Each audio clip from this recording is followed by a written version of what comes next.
প্রিয় বন্ধুরা, আমি সুব্রত কুমার দাস। আপনারা দেখছেন রাজবলহাট মোবাইল টিভি। বন্ধুরা, আজ আপনাদের এক অভিনব পুজো দেখাবো, যে পুজোর সঙ্গে রাজবলহাটের রাজবল্লী মায়ের মন্দিরের সম্পর্ক আছে। দেখুন, রাজবলহাটের রাজবল্লী মায়ের মন্দির হইতে এক রাজবল্লী মায়ের পুরোহিত একটা জিনিস নিয়ে এক জায়গায় রাজবলহাটের আরেক জায়গায় যাচ্ছে। চলুন পিছনে পিছনে আমরা যাই, কি জিনিস নিয়ে যাচ্ছে বা কোথায় সে পূজা হবে সেটা আপনাদের দেখাবো। চলুন আমরা যাই। তবে সব রাস্তাটা আমরা দেখাচ্ছি না, যেখানে যাবে সেখানটা এবার যাচ্ছি, সেখান থেকে এবার আপনাদেরকে দেখাবো। দেখতে পাচ্ছেন অনেকখানি এসে গেছে, এটা 10 নম্বর রোড। আপনারা জানেন এইভাবে ঠাকুরকে কাঁধে করে নিয়ে আসা হয়। ঠাকুর মানে একটা শিলাখণ্ড, যেটা আপনাদেরকে পরে বলবো সেটা কি জিনিস। সেটা রাজবল্লী মায়ের মন্দিরে নিত্য সেবা হয়। দেখতে পাচ্ছেন মহা সাড়ম্বরে সেই শিলাখণ্ড এখানে নিয়ে আসা হচ্ছে। এই জায়গাটির নাম রাজবলহাট সুপারি বাগান। এইখানে যে নিয়ে আসা হলো, এই জায়গাটি আঢ্যদের বাড়ি। প্রত্যেক বছর পয়লা বৈশাখ এই আঢ্যদের বাড়িতে সেই শিলাখণ্ড এনে পূজা করা হয়। মনে করা হয় যে আগেকার দিনে নাকি এখানেই রাজবল্লী মায়ের গোশালা ছিল, মানে গোয়াল ঘর ছিল, যেখানে গোমাতাটা থাকতো।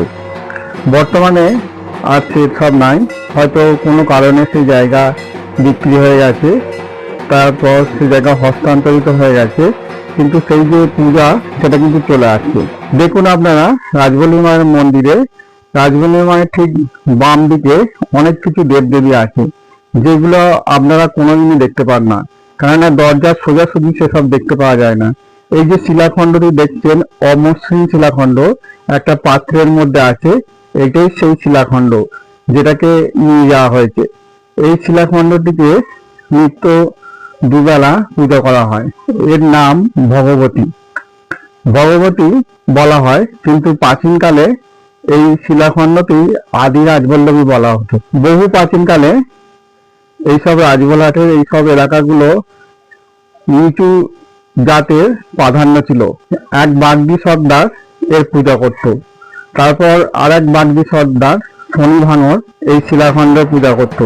তবে শিলাখণ্ডের নির্দিষ্ট কোনো ঠিকানা ছিল না, বনে জঙ্গলে ঘুরে ঘুরে সেই শিলাখণ্ড তারা নিয়ে যেত এবং সেখানেই সেই শিলাখণ্ডকে পূজা করত। তখন রাজবল্লী মায়ের এই মাটির রূপ তৈরি হয়নি, মাটির এই যে বিগ্রহ তৈরি হয়নি। বিগ্রহ তৈরি হয়েছে রাজা সদানন্দের আমলে। তার আগে দেবী রাজবল্লভী এই পাথরেই পূজিত হতো। যাকে সে কাহিনী পরে একটা ভিডিওয়ে আপনাদেরকে বলবো যে সে কাহিনী কি। তারপর আরও অনেক কাহিনী আছে, আমার আগেকার ভিডিওয় এসবের কিছু কিছু কাহিনী আপনাদেরকে দেয়া আছে। এর পরের কাহিনী আপনারা দেখবেন আদি রাজবল্লভী নামে। এই শিলাখণ্ডের বিস্তারিত কাহিনী, কিভাবে শনি ভাঙর সেই শিলাখণ্ড পেল, এইসব কাহিনী পরপর আপনাদের সেখানে বলে যাব। আঢ্য পরিবার এই জায়গাটি কয়েক বছর আগে পাথর দিয়ে এক মঞ্চ তৈরি করে এবং মহা সাড়ম্বরে প্রত্যেক বছর পয়লা বৈশাখ এখানে দেবী ভগবতীকে এনে পূজা করে। এই রীতি প্রাচীনকাল থেকেই চলে আসছে, এই রীতির কোনো বিরাম হয়নি এখনো পর্যন্ত। এবং পূজা হয়ে গেলে সকলকে প্রসাদ বিতরণ করে এবং এই যে পূজা হয় খুবই সাড়ম্বরে তা পালিত করে। দেখতে থাকুন, দেবী ভগবতী অর্থাৎ আদি রাজবল্লভীর পূজা হচ্ছে, যে কাহিনী পরের এপিসোডে আপনাদেরকে জানাবো।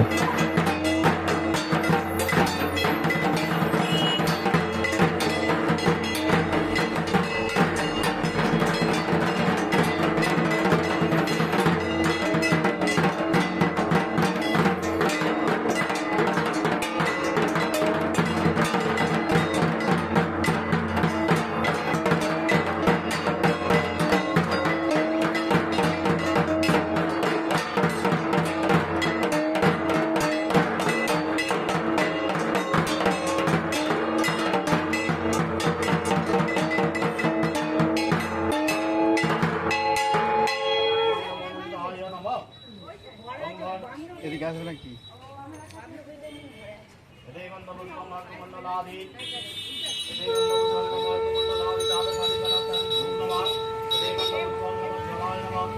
ओम तस्मै अर्घाय नमः देवं तस्मै अर्घाय देवाय विष्णवे नमः यदा संपूर्णानाय ओम संध्याय नमः संध्याय नमः ओम दितिदितपुनां महप्रतापं जलितहुतातन दीप्ततेजसं विधिकरण मुहूर्तकालचक्रं दिवसकरं शरणमुपैवितुर्यम् ओम नमो विवत्सते ब्रह्मन् भासतवेतते जगत्सविते सूजये सवितर्गर्भदायिने इदमर्गं क्षयसङ्गसहिताय भट्टनकाय गर्भसाक्षिणे विष्णुराय नमः ओम कृष्णे नरजथा वर्तमानोऽन्नसञ्च हिरण्मयेन सवितरतेन देवोजा देववनानि वस्यान्यः ঘোড়া প্রদীপটা নিয়ে যাবে। ओम आदित्यस्य नमस्कारं ये कुर्वन्ति दिने दिने जनमान्तरभवन्ति आदित्यनायने ओम नमो भगवते विष्णुदेवाय ओम प्रसन्नं भव ओम ह्रीं पवित्र वज्र रेखे ओम स्वाहा ओम ह्रीं विशुद्ध धर्माणि समासिद्ध विकल्पमपनयो ओम देवी तत्प्रगतं चित्तं पापं नमः धर्मिकालय चित्तनयं भट्टदे नमः ओम दुर्योधनमकाल महाभूतानि पंचमहि পড়ে যাবে নিচে বসা এখানে বসা দিয়ে চাকিয়ে দে। ओम ह्रीं आत्मरत्नाय स्वाहा ओम ह्रीं विष्णुरत्नाय स्वाहा ओम ह्रीं शिवरत्नाय स्वाहा ओम कल्लाय नमः बाहुलिन्नाय नमः उल्लाय नमः करुकुल्लाय नमः विप्लाय नमः उग्रप्रभाय नमः दिष्टाय नमः धनाय नमः बलकाय नमः मन्त्राय नमः मुद्राय नमः এগুলো দিলে জলে এগুলো দিলে ओम ह्रीं भैरवाय